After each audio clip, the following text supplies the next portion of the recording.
তোমরা সবাই আশা করছি ভালো আছো আর সুস্থ আছো। আমরাও না বেশ ভালো আছি। আর এখন ঘড়িতে বাজে দেখলে তো 6:30। আর তোমাদেরকে সাথে নিয়ে আজকের ব্লগটা এখান থেকে শুরু করছি।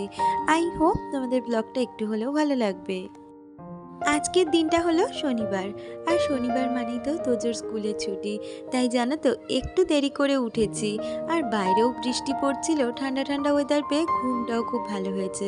সেই কারণে সকালটা তাড়াতাড়ি শুরু করতে পারিনি। কি বলতো, আমারও না মাঝে মধ্যে ইচ্ছে করে এক আধটা দিন একটু রেস্ট নিই, একটু দেরি করে ঘুম থেকে উঠি, বা সংসারের কাজগুলো ধীরে ধীরে আস্তে আস্তে করি। তো সেই রকমই দিনটা বলতে পারো আজকে আমার। আজকে দেরি করে ঘুম থেকে উঠেছি, আর তারপর ঠান্ডা মাথায় সংসারের সমস্ত কাজ এক এক করে গুছিয়ে নেব। ঘুম থেকে উঠেছিলাম 6:30 নাগাদ। আর তারপরে অফ ক্যামেরায় সমস্ত বাসি কাজকর্মগুলো সেরে নিয়ে স্নানটাও করে নিয়েছিলাম। আর তারপর পুজো দিয়ে জামা কাপড়গুলো বাইরে মেলে দিয়ে এসেছি।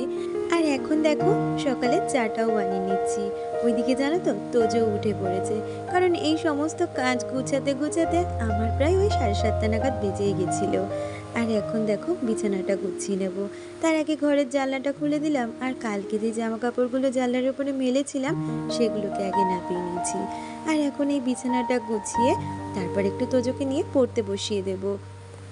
আমার কালকের ব্লগে তোমাদেরকে জানিয়েছিলাম আমি নতুন কিছু করতে চলেছি, আর সেটা সম্পর্কে তোমাদের একটু মতামত জানতে চেয়েছিলাম যে আমার সিদ্ধান্ত ঠিক কিনা। তবে আমার এই ইউটিউবের ছোট্ট ফ্যামিলিতে এত যে শুভাকাঙ্ক্ষী রয়েছে, আর প্রতিটা মানুষ, আমার প্রিয় দিদি ভাই বোনেরা সবাই কিন্তু আমাকে একমত জানিয়েছো, আমার মতের সাথে তোমরা সম্মতি করেছো। তো এই ব্যাপারটা না আমার ভীষণ ভাল লাগলো। কি বলতো, যেই সিদ্ধান্তটা নিয়েছিলাম, যেখানে আমি আমার হাজব্যান্ডের সাপোর্ট পেয়েছিলাম, সেখানে যে তোমাদের মতন এত সুন্দর সুন্দর বন্ধুদের সাপোর্ট পাবো, আর তাতে কিন্তু মনের জোরটা আমার আরও গুণে বেড়ে গেল জিনিসটাকে তাড়াতাড়ি কার্যকরী করার। আর ওইদিকে সমস্ত ঘর গুছিয়ে আমি কিন্তু তোজোকে পড়তে বসিয়ে দিয়েছিলাম। আর ওকে কিছু লেখা দিয়ে এখন রান্নাঘরেও চলে এসেছি। হাজব্যান্ড রয়েছে, ও ওকে গাইড করছে। আসলে কি জানো তো, সামনের সপ্তাহ থেকেই তোজোর আবার এক্সাম। আসলে নতুন ক্লাসের প্রথম এক্সাম তো, কীরকম কি হবে বা কী ধরনের প্যাটার্নের ওপর কোয়েশ্চেন আসবে, সেটা নিয়ে আমি একটু বেশিই চিন্তিত। আর এইদিকে দেখো তোমাদের সাথে কথা বলতে বলতে ওদিকে হাজব্যান্ডকে আর তোজোকে ব্রেকফাস্টটা করে দিয়ে এসেছি। জানো তো, এবার থেকে ভাবছি কি শনিবার দিনটাও না নিরামিষ খাবো। সেই কারণে আজকে সমস্ত কিছু নিরামিষই রান্নাবান্না করব। সপ্তাহের একটা দিন তো নিরামিষ খাই, সেটা হচ্ছে সোমবার। আর আগে জানো তো শনিবারটাতেও আমরা নিরামিষ খেতাম। তবে কোনো কারণবশত শনিবারে নিরামিষ খাওয়াটা উঠে গেছে। তবে জানো তো, একজন তোজোকে দেখে বলেছিল তার নাকি শনির দশা রয়েছে। তো দেখো, মা বাবা হয়ে চাইবো না তো বাচ্চার কখন অমঙ্গল হোক। সেই কারণে আমরা ভাবছি শনিবার দিন করে এবার থেকে নিরামিষটাই খাওয়া শুরু করব। সেই কারণে আজকে কিন্তু সমস্তই নিরামিষ রান্নাবান্না।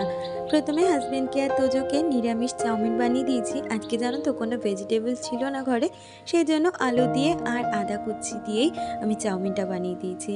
আর ওইদিকে আমি পুঁই শাকটা বসিয়ে দিয়েছি, সাথে এদিকে ডালটাও করে নিচ্ছি। আর জানো তো, নিরামিষ দিনে না আমার এরকম আদা জিরে বাটা দিয়ে ডাল খেতে ভীষণ ভালো লাগে। তবে আজকে না আমি অন্যভাবে একদম সোমবারটা দিয়েছি ডালের। এইভাবে সোমবার দিয়ে খেলে দেখেছি ডালের টেস্টটা না একদম অন্যরকম লাগে।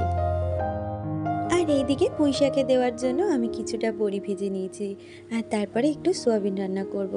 আসলে জানো তো, নিরামিষ দিনে না তোজো একটু সোয়াবিনটা খেতেই বেশি পছন্দ করে। সেটা নিরামিষ বা আমিষ বলে না, তোজো না সোয়াবিন খেতে ভীষণই পছন্দ করে। সেই কারণে ওর জন্য সোয়াবিনটা করা, কারণ ও তো আর পুঁই শাকটা খাবে না। ডাল দিয়ে, সোয়াবিন দিয়ে বা পাঁপড় ভাজা দিয়ে ও কিন্তু খেয়ে নেবে। আর এইদিকে দেখো কথা বলতে বলতে আমার রান্নাবান্না কমপ্লিট হয়ে গেছে। আর জানো তো, এই বর্ষাকালের দিনে আমার যে জামা কাপড় মেলা নিয়ে কি সমস্যা। মাঝে মধ্যে বৃষ্টি হচ্ছে, মাঝে মাঝে এমন রোদ উঠছে, আবারও গিয়ে জামা কাপড়গুলো মেলে আসছি। দিনের মধ্যে 2-3 বার মনে হচ্ছে জামা কাপড় মেলছি আর তুলছি। এখন কিন্তু বাইরে অনবরত বৃষ্টি হয়ে চলেছে, সে কারণে জামা কাপড়গুলো তুলে রেখে এসেছি। আর এখন দেখো রান্নাঘরটাকেও সুন্দরভাবে পরিষ্কার করে নিচ্ছি। এখনো পর্যন্ত যারা আমার আজকের ভিডিওটার সাথে রয়েছে, আমার আজকের ভিডিওটা তোমাদের যদি কিছু ভালো লেগে থাকে, প্লিজ একটা লাইক কমেন্ট করে দিয়ে যাও। আর আমার চ্যানেলে নতুন বন্ধু হয়ে থাকলে চ্যানেলটা সাবস্ক্রাইব করে আমার পাশে থেকো। আজকে যেহেতু দিনটা একটু দেরি করে শুরু করেছি, সে কারণে কিন্তু কাজের রুটিনটাও চেঞ্জ হয়ে গেছে। তবে এই রুটিনটা কিন্তু কালকে রাত্রিবেলায় আমি ভেবে রেখেছি সকালে উঠে আগে কোন কাজগুলো করব আর কোন কাজগুলো পরে করব। সে কারণে দেখো আমি কিন্তু সকালের দিকে ঘরটা গুছিয়ে মানে বিছানাটা গুছিয়ে রান্না করে নিলাম। আর এখন চলে এসেছি ঘরের ডাস্টিং ক্লিনিংয়ের কাজে। এর মধ্যে তো রয়েছেই বৃষ্টির যন্ত্রণা, বারবার করে জামা কাপড় মেলা আর তোলার একটা কম্পিটিশনই চলছে বলতে পারো সকাল থেকে আমার। তাহলে চলো আমি কাজ করতে করতে আমার আজকে সুন্দর কয়েকজন বন্ধুদের নাম নিয়ে নিই।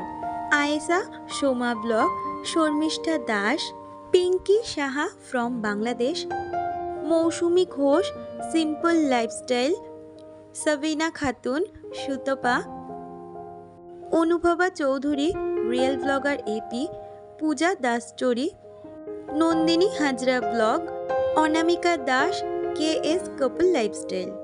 তোমাদের সকলকে অনেক অনেক ধন্যবাদ আর ভালোবাসা প্রতিদিন এত সুন্দর সুন্দর কমেন্ট করার জন্য।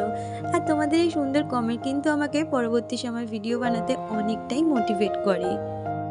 জানো তো ইউটিউবে কাজ করতে গেলে আপস অ্যান্ড ডাউন তো সবারই থাকে, কিন্তু যখন ডাউনের দিকে চলে যায় মানে আমাদের এক্সপেকটেশনের থেকে যখন কম ভিউজ হয় তখন না অনেকটা ডিমোটিভেট হয়ে যায়। তবে যখন তোমাদের এই সুন্দর কমেন্টগুলো পড়ি আমি না অনেকটা মোটিভেটেড হয়ে যাই ভিডিও বানানোর জন্য। না হলে ভিডিও বানানো হয়তো মাঝে মধ্যে ছেড়েই দিতে হতো। আর এই ব্যাগটা দেখো আমাকে না আমার ননদ গিফট করেছে বেশ কিছুদিন হলো, এক সপ্তাহ মতন। তবে তোমাদের সাথে শেয়ার করব আর করে ওঠা হয়নি। আজকে যখন আলমারিটা পরিষ্কার করতে গেলাম তখনই তোমাদের সাথে ভাবলাম একবার শেয়ার করে দিই।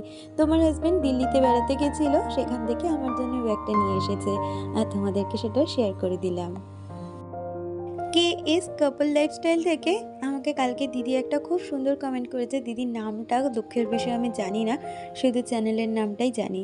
আজকে যদি তুমি আমার ব্লগটা দেখে থাকো তোমার নামটা অবশ্যই মেনশন করে দিও।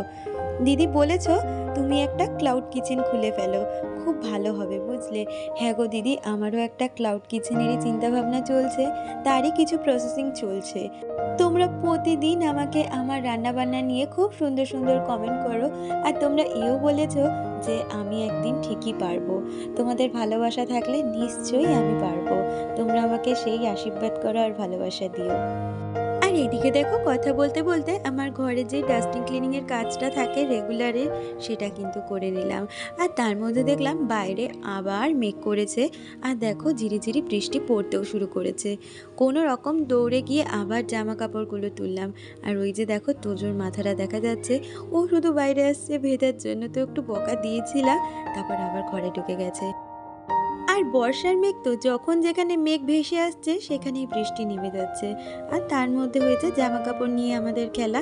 কি আর করব, আর আমি আজকে জামা কাপড় বাইরে মেলবো না, ঘরেই সমস্ত এঘর ওঘর করে জামা কাপড়গুলো মেলে দেব। এই বর্ষাকালে জামা কাপড় শুকানোটা যে কত বড় কাজ সে একমাত্র আমিই মনে হয় জানি।